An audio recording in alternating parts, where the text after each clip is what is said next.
The sky over Seoul turned purple that morning. Day stood on the rooftop of the military command center, coffee cup frozen halfway to his lips.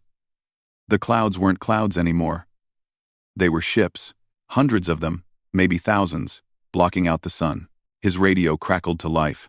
Voices shouted over each other. Panic filled every word. The ships were everywhere. Tokyo, Beijing, London, New York. Every major city on Earth had them hanging overhead like a death sentence. "Commander Day, we need you in the war room now." The voice was young, scared. Day dropped his coffee and ran. His boots hammered against the metal stairs as he descended into the bunker. The war room was chaos. Screens showed the alien ships from every angle. Military satellites were trying to count them all. The numbers kept climbing. "They're not responding to any communication," General Park said, his face gray. "We've tried everything. Radio, laser signals, mathematical sequences. Nothing." Then the screens went white. Every screen in the room, all at once. When the image cleared, they were looking at something that shouldn't exist. A creature stood there. Tall and angular, its body made of something like crystal. Light bent around it in strange ways. When it moved, colors shifted across its surface. "Humans of Earth," it said. The voice came from everywhere at once, translated perfectly into every language. "I am High Archon Velthar, of the Valtuu Empire. Your world is now property of the Empire. You will surrender all weapons and government authority within one solar rotation. Resistance will be met with annihilation." General Park slammed his fist on the table. "Send the order. Launch everything we have." Day watched the screens as missiles rose from silos across the planet. Jets scrambled into the air. Naval ships fired every weapon they carried. For a moment, hope flickered in his chest. Then the Valtuu ships fired back. The weapons were unlike anything humans had ever seen. Purple beams lanced down from the sky. Where they touched, matter simply stopped existing. Buildings didn't explode. They vanished, turned to dust that scattered in the wind. A missile disappeared mid-flight. An entire aircraft carrier became a hole in the ocean. Day grabbed the edge of the table to stay standing. The bunker shook as explosions echoed from above. On the screens, he watched Seoul die. Towers that had stood for decades were gone in seconds. The old palace, the shopping districts, the homes of millions of people, all of it turning to ash and dust. "Get everyone to the emergency shelters," he ordered. His voice sounded calm. He didn't feel calm. "Pull back all forces. We can't fight this." 3 hours later, every government on Earth surrendered. Day emerged from the bunker into a different world. The sky was still purple with alien ships. The city was a graveyard. Fires burned in the ruins. The air tasted like chemicals and death. His phone buzzed. A text from his sister, Rin. She was in Busan, working as a naval captain. Still alive. "You?" "Yes," he typed back. "For now." The Valtuu landed the next day. Their soldiers marched through the streets in perfect formation. Each one stood 8 feet tall. Their crystalline bodies reflecting the sunlight in rainbow patterns. They moved with absolute confidence. They didn't see humans as a threat. They saw livestock. Day was ordered to the assembly point with the rest of the military commanders. Thousands of them, from every nation. Standing in a massive field outside what used to be Geneva, the Valtuu had built a stage there overnight. Structures that looked like they grew from the ground instead of being constructed. High Archon Velthar appeared on the stage. Up close, he was even more alien. His face had no features humans could read. No eyes, no mouth.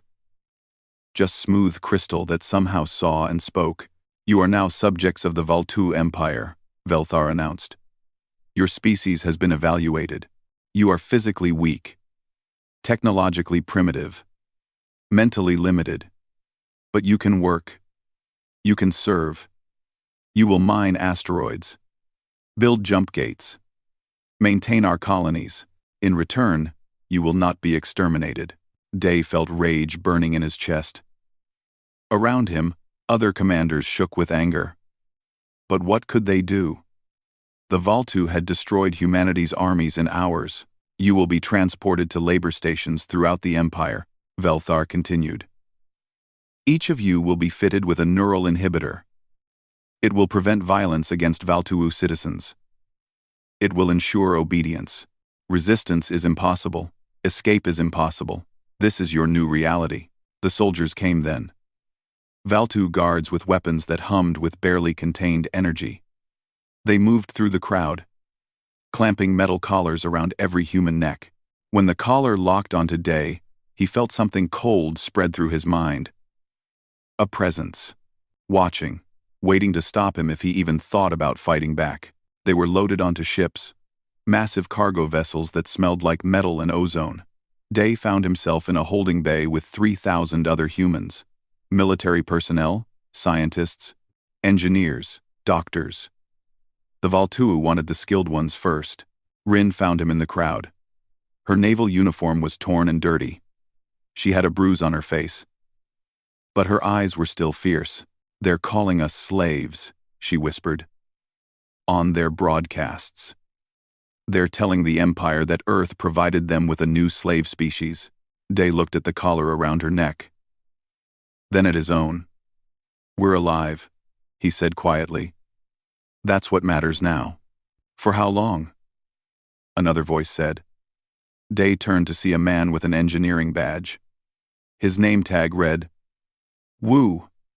I heard the guards talking. The average human only survives 3 years in the asteroid mines.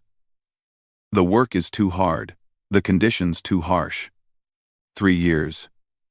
Day looked around the holding bay. 3,000 faces.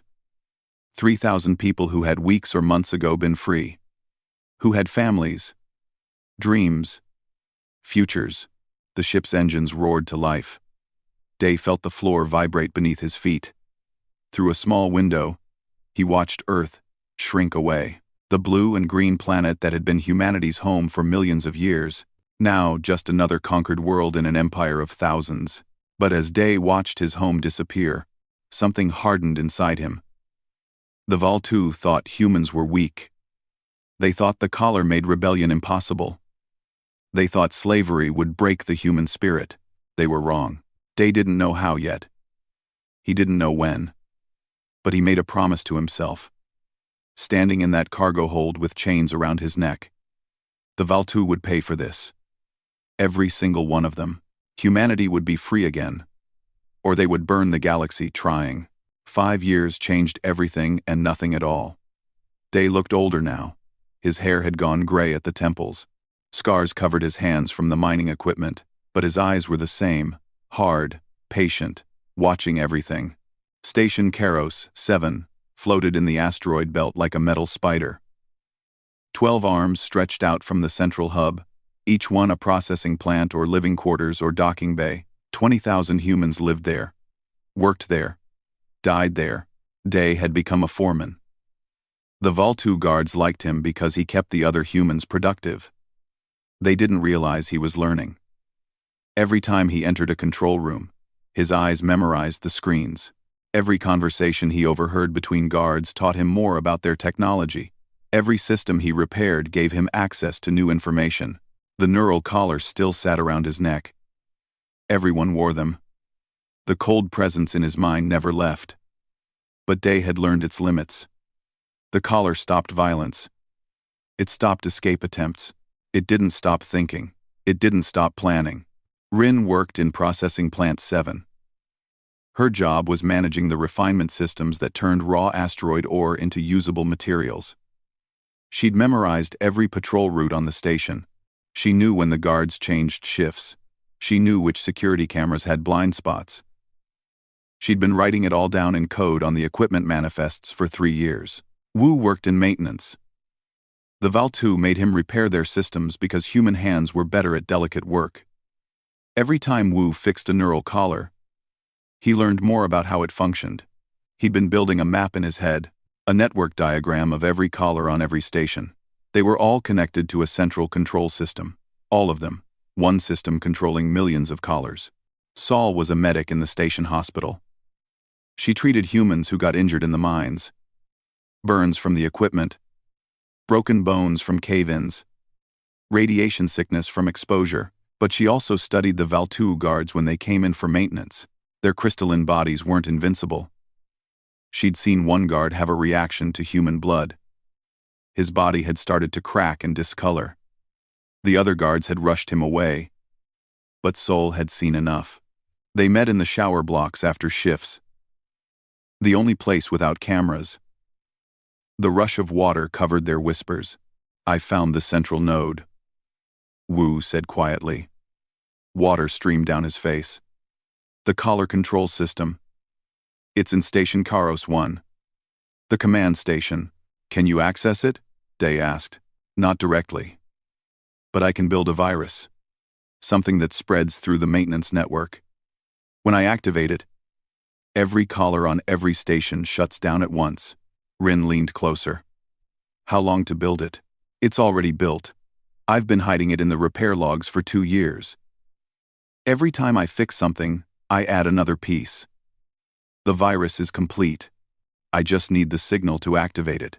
Day felt his heart beating faster. 5 years. 5 years of watching humans die in the mines. 5 years of being called livestock. 5 years of waiting. We're not the only ones planning this, Sol said. She glanced around nervously. I've been getting messages, coded in the medical supply shipments. There are cells on every major station. Thousands of people ready to move. Who's coordinating? Day asked. Someone calls themselves Ember. I don't know who they are, but they've been organizing the whole network. They say when the collars come off, we hit every station at once. Take the guards by surprise. Seize the armories. Day nodded slowly. It could work. The Valtu guards were complacent. They'd been watching humans bow and scrape for 5 years. They thought the collars made rebellion impossible. They'd gotten lazy. There's something else, Rin said. The isotopes we've been mining. The rare ones that the Empire wants. I've been checking the shipment records. We're mining way more than they're taking. There are stockpiles. Millions of tons of radioactive material just sitting in storage containers throughout the asteroid belt. Wu's eyes went wide. Those isotopes are fission materials. If someone arranged them correctly, added the right triggers, the entire asteroid belt becomes a weapon. Day finished. A minefield. They looked at each other. The pieces were falling into place. Over the next weeks, Day made contact with other foremen. They used the work assignment system to pass messages. Simple codes hidden in shipping, manifests and duty rosters. Slowly, a network formed. Not just on Karos 7, but across all 12 labor stations. Hyun was one of them. He'd been special forces before the invasion. Now he worked in the deep mines. But he'd been training others, teaching them hand-to-hand combat during the sleep shifts, showing them how to kill with mining tools, how to move silently, how to strike fast and disappear. Na was a chemist. She worked in the processing plants, handling dangerous materials. She'd been experimenting in secret, mixing compounds that the Valtu safety systems didn't flag because they looked like industrial waste. She'd created acids that could eat through Valtu armor, explosives that could be assembled from cleaning supplies, toxins that made their crystalline bodies crack and shatter.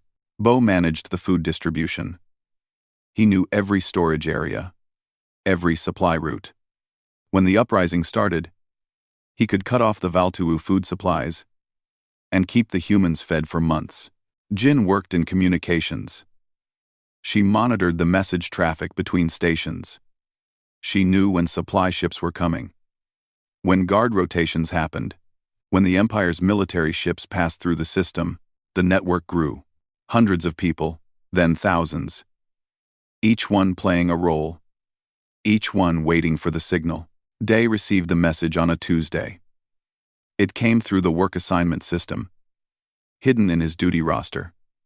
3 words, 30 days, Operation Ember. He spread the word. Through the foreman, through the maintenance workers, through the medical staff. 30 days. Everyone needed to be ready. The last month felt like forever. Day forced himself to act normal. He gave orders to his mining crews. He reported to the Valtu supervisors. He wore the collar and pretended to be a good slave. But at night, lying in his bunk, he made lists in his head. Targets, tactics, priorities. The armory first, then the communication center, then the docking bays. Cut off their reinforcements, take their weapons, trap them. Rin prepared her people in the processing plants. They would disable the safety systems, vent the atmosphere in the guard barracks, lock the Valtu soldiers in sections of the station, and depressurize them. Wu tested his virus one final time. Embedded in a routine maintenance report, sent to every station. Waiting for activation, Saul stockpiled medical supplies, bandages, antibiotics, pain medication. Thousands of humans were going to get hurt in the uprising. She needed to keep as many alive as possible. Hyun sharpened makeshift weapons. Mining picks, metal bars, anything that could kill. Na moved her chemical weapons into position, hidden in maintenance closets, stuffed behind air vents, ready to be deployed. The days counted down. 20, 10, 5. Day stood in the shower block on the last night. Rin was beside him. Wu and Saul were there too. Tomorrow everything changes, Rin said quietly. We might not survive this, Saul added. Wu nodded. Probably won't, but at least we'll die fighting. Day looked at them. His sister, his friends, fellow slaves who'd become something more. Soldiers, rebels, freedom fighters. The Valtu think we're animals, he said. They think the collars broke us. Tomorrow we show them what humans really are. They stood there in the falling water. 4 people, who represented 20,000, who represented millions of enslaved humans across the empire, who represented Earth itself. Tomorrow the collars would come off. Tomorrow the uprising would begin. Tomorrow humanity would show the galaxy that slaves could become something far more dangerous than their masters ever imagined. Tomorrow the Valtu would learn that calling humans weak was the last mistake they'd ever make. The collar around Day's neck went silent at exactly 0600 hours. The cold presence in his mind just stopped. For the first time in 5 years, his thoughts were completely his own. He touched his neck. The collar was still there, but it was dead, inert. Just a piece of metal. All around the mining station, 20,000 humans were having the same realization. Wu's virus had worked. Every collar in the Karos system had shut down at once. Day didn't waste time. He grabbed the mining pick he'd hidden under his bunk and ran. His crew was already moving. 30 men and women, all heading for the same target. The armory. The Valtu guard at the door didn't see them coming. He was reading something on his communication device. Bored. He'd been watching humans shuffle past with their heads down for 5 years. He expected the same thing. Day's mining pick caught him in the neck. The crystalline body shattered where the metal struck. The guard made a sound like breaking glass and fell. Go, go, go, Day shouted. They stormed the armory. The door was locked, but Hyun was already there with a plasma cutter. The lock melted. The door opened. Inside were weapons. Hundreds of them. Energy rifles, pulse grenades, body armor. Everything the Valtu guards had used to keep humans under control. Day grabbed a rifle. The weapon felt good in his hands. He checked the charge. Full. He looked at his people. They were arming themselves fast. You know the plan, he said. Communications center. Cut them off from the Empire. Go. They split into teams. Day led one group toward the main communication hub. They ran through the corridors, past shocked Valtu guards. The aliens were just realizing something was wrong. Humans weren't supposed to be running. Humans weren't supposed to have weapons. The first guard Day met raised his weapon. Day fired first. The energy bolt hit the Valtu in the chest. His crystalline body exploded into fragments. More guards appeared. Day's team took cover behind support pillars. Energy bolts lit up the corridor. The sound was deafening. One of Day's people went down. A hole burned through his shoulder. 2 more kept shooting. Grenades, Day shouted. Someone threw a pulse grenade. It bounced down the corridor and exploded among the guards. The blast shattered 3 of them instantly. The others scattered. Day's team advanced. Bodies littered the floor now. Human and Valtu both. But they were moving forward. They were winning. The communication center was sealed. Day could see Jin inside through the window. She was already working, hacking the Valtu systems. He waved at her. She waved back and kept typing. His radio crackled. Rin's voice. Processing Plant 7 secure. Venting atmosphere in guard barracks now. Another voice. Saul. Medical bay secure. Setting up triage. Another. Nah. Chemical weapons deployed in docking bay 3. Valtu reinforcements are not landing there. All across the station. The uprising was spreading. Humans were hitting every key location at once. The Valtu were confused. Disorganized. They'd gotten lazy. They'd thought the collars made rebellion impossible. They were dying for that mistake. Day moved toward the command center. That's where the station commander would be. A high-ranking Valtu officer named Kelvor. If they could capture him, they could access the station's full control systems. The command center doors were blast-proof. Day's team couldn't cut through. But Wu had thought of that too. He appeared around the corner, carrying a device. Maintenance override, Wu said, connecting it to the door panel. Every system has a back door for repairs. The doors opened. Inside, Kelvor stood with 6 guards. They had weapons ready. But they were trapped in their own command center. You will die for this, Kelvor said. His voice was cold. The Empire will send fleets. They will burn your species from existence. Day raised his rifle. They're welcome to try. The battle was short and brutal. 2 of Day's team died. But all 7 Valtu went down. Kelvor was the last. He tried to activate a distress beacon. Day shot him before he could reach it. Jin, Day said into his radio. Command center is ours. Can you access the station network? Already done, Jin replied. I'm in contact with all 11 other stations. 10 of them report successful takeover. Station Karos 4 is still fighting, but they'll have it soon. Day allowed himself a moment of hope. They'd done it. 12 labor stations. Millions of humans. All free in the same moment. But the hardest part was coming. What's the status of the Empire fleet? Day asked. Jin was quiet for a moment. Then her voice came back. Tense. Not good. 300 warships. They're 2 days out. High Archon Velthar is leading them personally. 300 ships, the entire military force of this sector, coming to crush the slave rebellion. Day looked at the screens in the command center. He could see the asteroid belt stretching out in all directions. Millions of tons of radioactive isotopes, floating in storage containers. Waiting. Get me, Na, he said. Na appeared on the screen. Her face was covered in soot and chemical burns. But she was smiling. Ready when you are. The isotopes. Can you turn them into mines? Already working on it.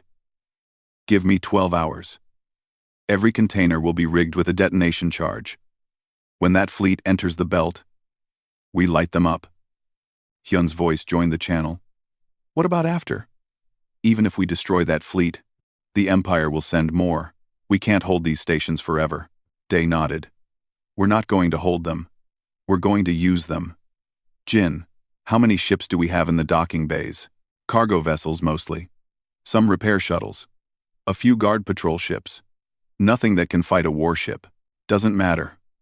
We're not fighting ship to ship. We're taking this whole battle to them. Rin's face appeared on another screen. What's the plan, brother? Day pulled up a tactical display. The asteroid belt. The approaching fleet. The 12 stations. He started marking positions. We turn these stations into weapons. When the fleet arrives, they'll expect us to be defending. Instead, we're going to lure them into the belt. Into our minefield. Then we board them. Board 300 warships, Wu said. That's suicide. Maybe. But it's better than sitting here waiting to die. The Valtua think we're weak. They think we fight like they do. Clean. Organized. By the rules. We show them how humans really fight. Over the next 2 days, every human in the system worked without rest. Na and her team rigged the isotope containers. Thousands of them, spread throughout the asteroid belt. Each one, powerful enough to vaporize a ship. Bo organized supplies, food, water, medical equipment, loaded onto every ship they had. Hyun trained boarding teams, 20,000 people. Some would fly the ships, some would fight, some would die. All of them were ready. Saul prepared for casualties. She knew the numbers wouldn't be good. But she'd save everyone she could. Jin hacked the Valtu navigation systems. She seeded false data into their sensors. Made the safe paths through the asteroid belt look dangerous. Made the mined paths look safe. Day stood in the command center and watched the enemy fleet approach. 300 ships, all of them powerful enough to destroy a planet, all of them coming to kill humans. High Archon Velthar's face appeared on the screen. The same crystalline features. The same arrogance. Surrender immediately, Velthar said. You have murdered Valtu citizens. You have stolen Empire property. Your species will be exterminated as an example to other slave races. Day smiled. Come and try. He cut the transmission and turned to Jin. Activate the navigation traps. Guide them into the killing field. The Valtu fleet entered the asteroid belt. Their sensors showed them a clear path. They flew in formation. Confident. They'd crushed 1,000 rebellions before. This would be no different. They were wrong. Na's voice came over the radio. Detonation in 3, 2, 1. Now. The asteroid belt turned into a sun. Thousands of fusion explosions bloomed at once. The Valtua fleet flew straight into nuclear fire. Ships vaporized. Shields failed. Formations broke apart. In the first 30 seconds, 200 ships died. The remaining 100 scattered, trying to escape the minefield. But Jin had planned for that too. Every escape route led to more mines. Launch all ships, Day ordered. Boarding teams go now. The human fleet launched. Tiny compared to the Valtu warships. But fast. Aggressive. Unpredictable. They didn't try to fight ship to ship. They just rammed into the damaged Valtu vessels, locked on, and started cutting through hulls. Day led one boarding team himself. His shuttle slammed into a Valtu carrier. They cut through the hull with plasma torches. Atmosphere vented. Alarms screamed. They went in shooting. The inside of the Valtu carrier was like nothing Day had ever seen. Everything was made of the same crystalline material as the aliens themselves. The walls glowed with soft light. The air smelled like ozone and something else. Something chemical. His boarding team pushed forward.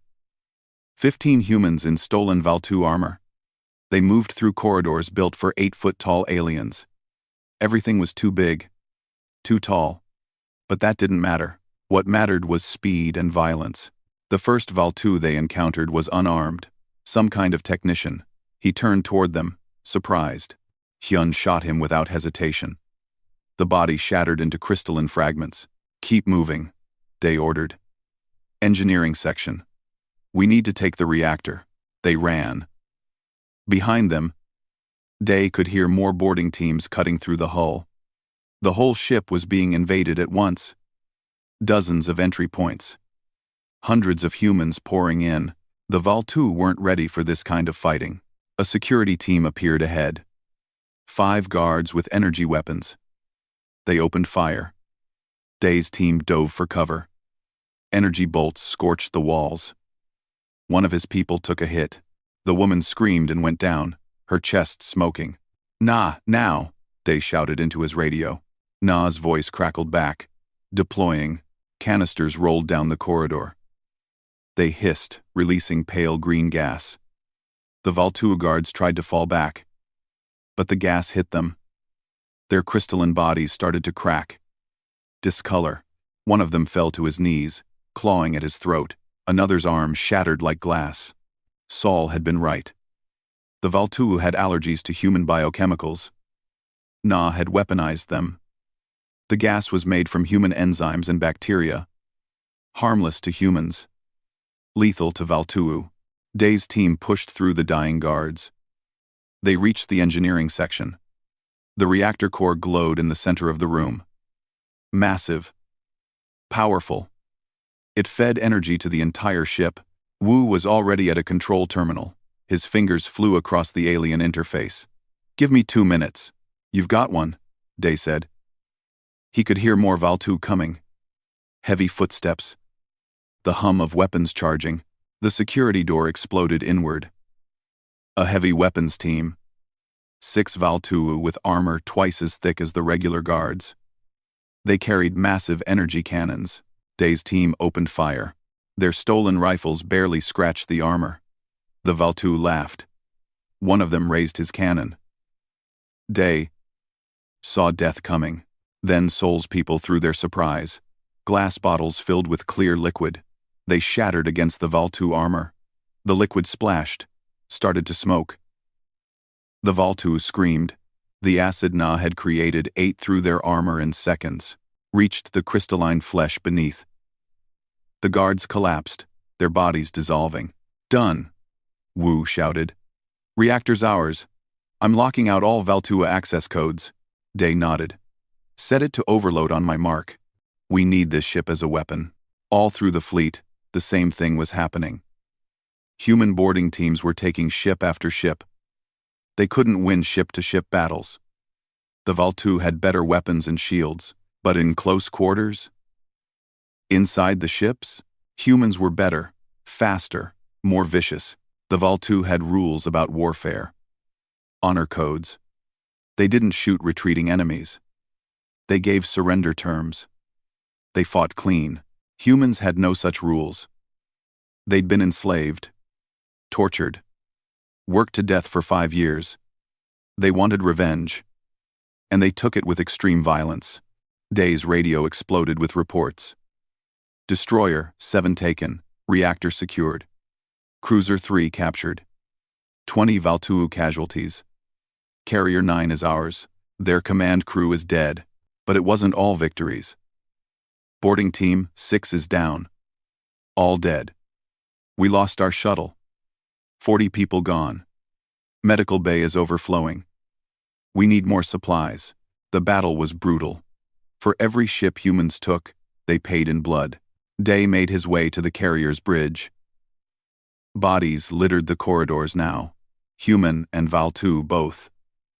The walls were scorched with weapon fire. The air was thick with smoke and the smell of death. The bridge doors were sealed. Day planted charges. They blew the doors off their hinges. He went in, shooting. The bridge crew died fast. But the captain was different. A tall Valtu with golden coloring instead of the usual clear crystal. He had a weapon in each hand. He moved impossibly fast. 2 of Day's team went down in the first seconds. The captain's weapons fired like lightning. But then Hyun came in from the side. A mining pick in his hands. He swung it like a baseball bat, caught the captain in the spine. The crystalline body cracked. The captain fell. Hyun stood over him. "That's for Earth." He brought the pick down again. And again. Until there was nothing left but fragments. Day accessed the bridge controls. He could see the whole battlefield now. Of the 100 ships that survived the minefield, 60 were now under human control. The rest were fleeing or fighting. And in the center of it all, one ship remained untouched. The Crystalline Throne, High Archon Velthar's flagship. All teams, Day broadcast. The flagship is the target. Everyone converge. The captured Valtu ships turned. Their weapons came online under human control. Jin and her hackers had spent 2 days learning these systems. Now, they put that knowledge to use. 30 stolen warships opened fire on the Crystalline Throne. The flagship's shields held. Barely. Velthar tried to retreat. But Jin had hacked his navigation. Every jump coordinate she fed him led back into the minefield. He was trapped. "He's calling for reinforcements," Jin reported. "Can you block it?" Day asked. Already did. He's screaming into the void. Day smiled. Good. Keep him isolated. I want that ship intact. It took an hour to bring down the flagship's shields. Concentrated fire from every captured ship. The crystalline throne fired back. Destroyed 3 of the human-controlled ships, killed hundreds. But in the end, numbers won. The shields collapsed. Boarding shuttles launched immediately. Day was in the first wave.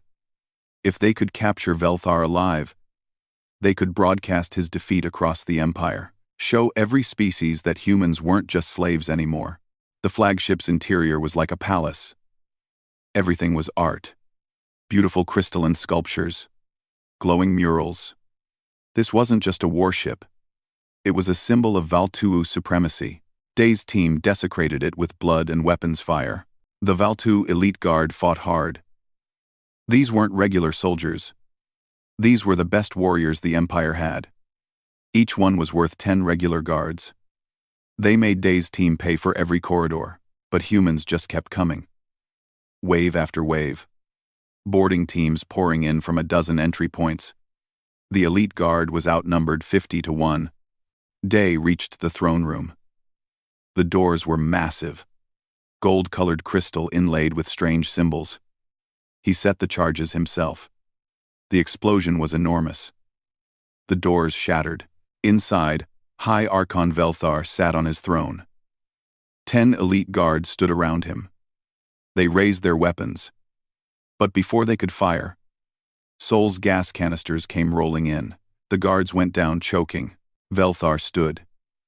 He was bigger than any Valtu Day had seen. 9 feet tall. His crystalline body was perfect. Flawless.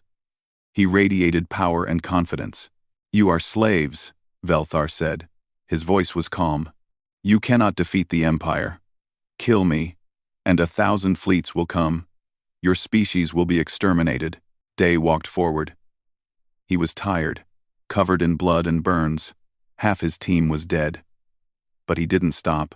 You're right, Day said. We were slaves. You made us slaves. You called us weak. Primitive. You thought the collar broke us. He raised his rifle, pointed it at Velthar's face. You were wrong. He fired. The energy bolt hit Velthar in the head. The High Archon's body exploded into 1,000 glittering fragments. The pieces fell to the floor like broken glass.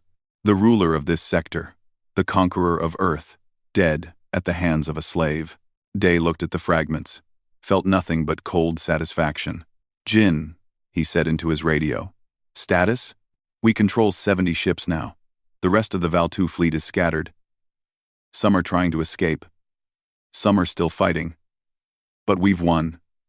The battle is over. Day nodded. Around him, his team was catching their breath. They looked at Velthar's remains, then at each other. They'd done it. Slaves had defeated an empire's military, but Rin's voice cut through the celebration. Day, we have a problem. I'm seeing long-range scans. More ships are coming. A lot more. Day felt his stomach drop. How many? The entire Empire main fleet. Thousands of ships. They're mobilizing from the home system. They'll be here in a week. Day looked at his exhausted people, at the captured ships. They'd won this battle. But the war was just beginning. And the Empire wasn't going to let slaves kill a High Archon without retaliation. Then we don't wait for them, Day said. We take the fight to them. All the way to their homeworld. Hyun stared at him. That's insane. We can't invade the Empire core. We can't stay here either. They'll bring everything. Destroy these stations. Hunt down every human. Our only chance is to hit them before they're ready. Strike at the heart. Rin's voice came back. He's right. It's crazy, but it's our only move. Saul spoke up. We're going to lose a lot of people. We've already lost millions, Day said. What's important is what we do with the time we buy. We show the galaxy that slaves can fight back. We make the Valtu'u pay for what they did to Earth. He looked at Velthar's shattered remains one more time. Then he turned away. Get everyone ready. We leave in 6 hours. Target, Valtros Prime. The jump to Valtros Prime took 3 days. 70 captured Val-2 warships, all flying toward the heart of the Empire. Inside them, 50,000 humans. Freed slaves turned warriors. Many would not survive the next hours. Day stood on the bridge of the flagship. The crystalline throne was his now. He'd renamed it, the Freedom's Price. A reminder of what this cost, what it would always cost. Coming up on the system, Jin reported from navigation. Dropping out of jump in 30 seconds. Day gripped the command chair. This was it. Everything they'd fought for came down to the next few hours. He looked around the bridge. Rin at weapons.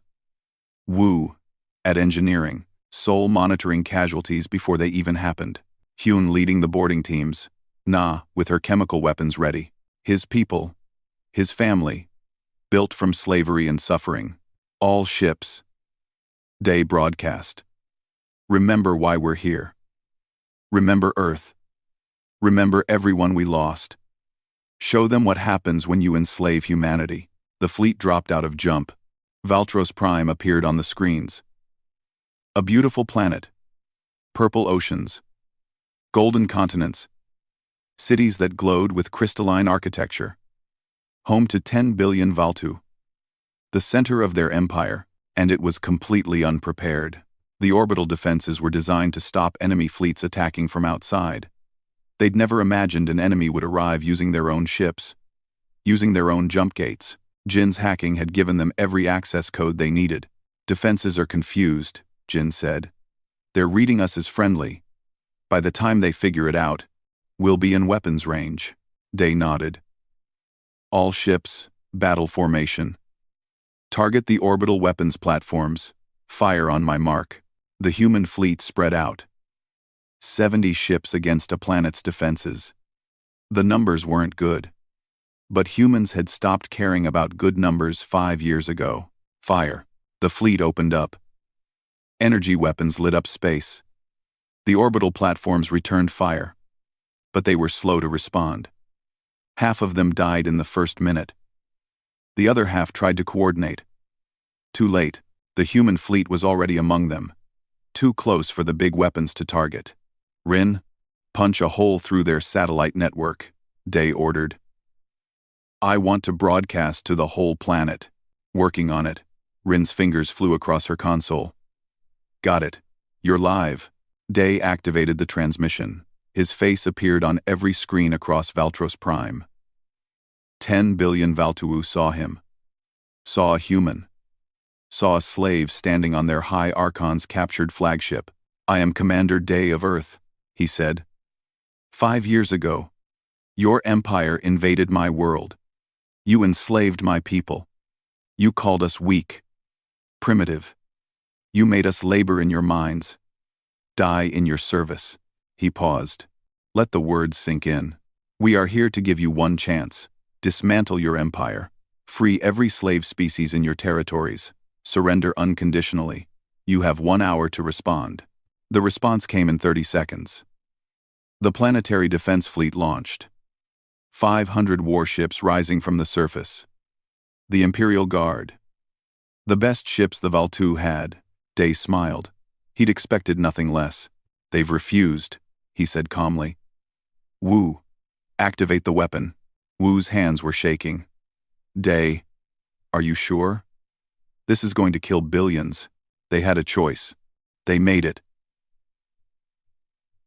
Day's voice was hard. Activate. Wu pressed the sequence. Deep in the stellar array they'd built from captured Val-2 technology, systems came online. The weapon was Na's design. A stellar ignition device. It would destabilize Valtros Prime's sun, start a chain reaction that would take 72 hours to complete.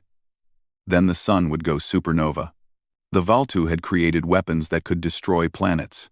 Humans had learned from them and improved on the design. Stellar ignition confirmed, Wu reported. The sun is beginning to destabilize. They have 72 hours before total collapse. Across Valtros Prime, the alarm started. Every scientist, every sensor, every astronomical station detected the same thing. Their sun was dying. and there was nothing they could do to stop it. Panic spread. The planetary defense fleet hesitated. Some ships turned back toward the surface. Others kept coming toward the human fleet. The Valtu military was splitting. Some wanted to fight, some wanted to evacuate. Day broadcast again. You have 72 hours. Evacuate your civilians.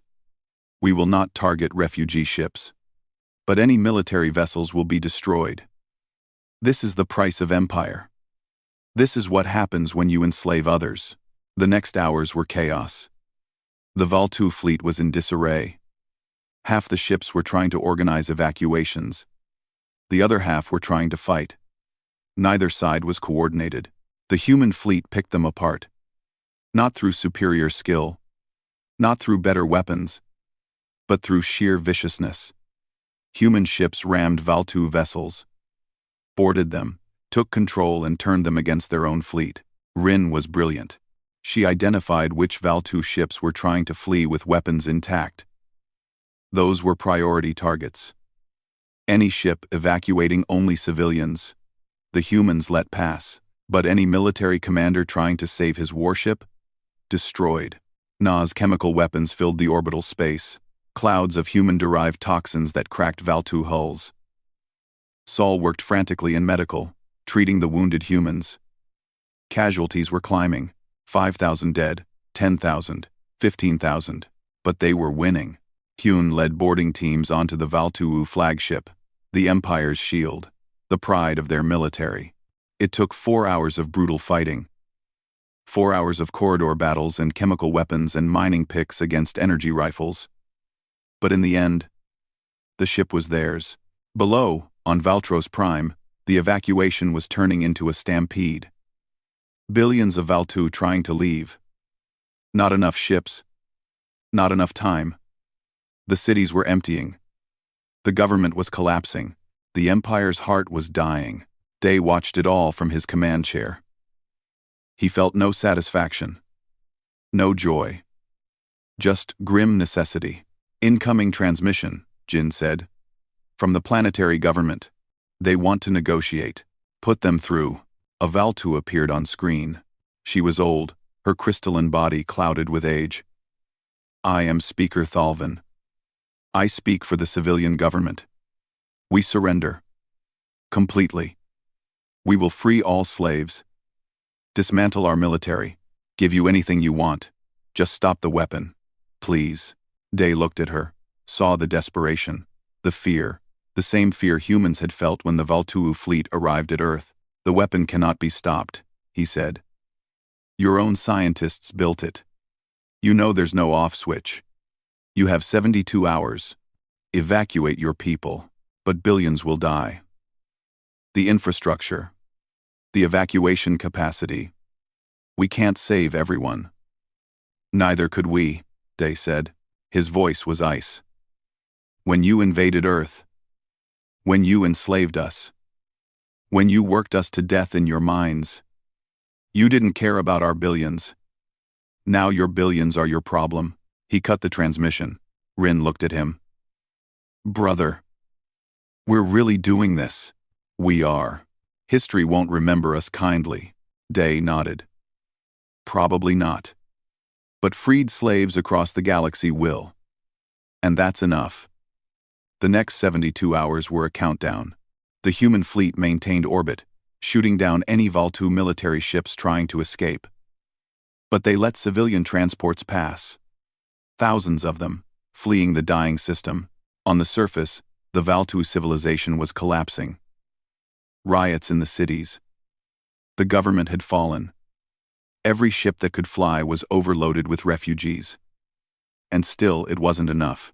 Saul kept account. They're going to lose 8 billion. Maybe 9. They can't evacuate fast enough. Day watched the planet. Watched the beautiful purple oceans and golden continents. Soon they would be ash and radiation. They had a choice, he said quietly. Every empire has a choice. Build through cooperation, or build through slavery. They chose slavery. This is the consequence. On the final day, The human fleet withdrew to a safe distance. Behind them, Valtros Prime glowed in the dying light of its unstable sun. Day stood on the bridge. His people were exhausted, wounded. 30,000 humans had died in the battle. But 50,000 remained, 50,000 freed slaves standing in captured ships, watching an empire burn. The sun went supernova at 1,600 hours. The shockwave was visible across half the sector. Valtros Prime vanished in nuclear fire. The orbital stations, the refugee ships that waited too long, the cities, the oceans, the continents, all of it turning to plasma and radiation. The heart of the Valtu Empire became a graveyard. The human fleet jumped away. They didn't stay to watch. There was nothing to see but death. 3 weeks later, Day stood before the Galactic Council. Representatives from 1,000 species watched him, some with fear, some with anger, some with respect. "You have committed genocide," the council speaker said. 9 billion Valtu civilians died. You will answer for this. Day looked at them. These species who had watched Earth fall, who had watched humans be enslaved, who had done nothing. The Valtu invaded our world without provocation, he said. They enslaved humanity. They worked millions of us to death. When we freed ourselves, they sent fleets to exterminate us. We gave them terms. They refused. We gave them time to evacuate. They chose to save their military instead of their civilians. Every death is on their hands, not ours. You destroyed an entire civilization, another delegate said. They destroyed ours first, Day replied. We just had the ability to hit back. If any species here wants to debate the morality of our actions, first ask yourself, what did you do when Earth needed help? Where were you when humanity was enslaved? Silence. That's what I thought, Day said. Earth is free now. We have 70 captured warships. We have freed slaves from a dozen species who have joined us. We have the knowledge to build weapons that can destroy suns. If any empire tries to invade Earth again, we will do to them what we did to the Valtu. We will burn their worlds to ash. He turned to leave, then stopped. The Valtu called us slaves. They called us weak. They thought we would break. Instead, we broke them. Let that be a lesson to every species here. Humans don't make good slaves. We make excellent enemies. Day walked out. Behind him, the council erupted in debate. Some called for sanctions. Some called for military action. But no one voted. No one dared, because they'd seen what humanity could do when pushed too far. Earth rejoined the galaxy, not as victims, not as slaves, but as equals, as warriors who had turned their chains into weapons and their suffering into an empire's funeral pyre. And across the stars, on 1,000 slave worlds, hope kindled. Because if humans could break their chains, maybe anyone could. The Valtu had called them slaves. Humanity incinerated their armies to ash and burned their civilization from the galaxy. And the lesson was clear. Never, ever enslave a species that has nothing left to lose.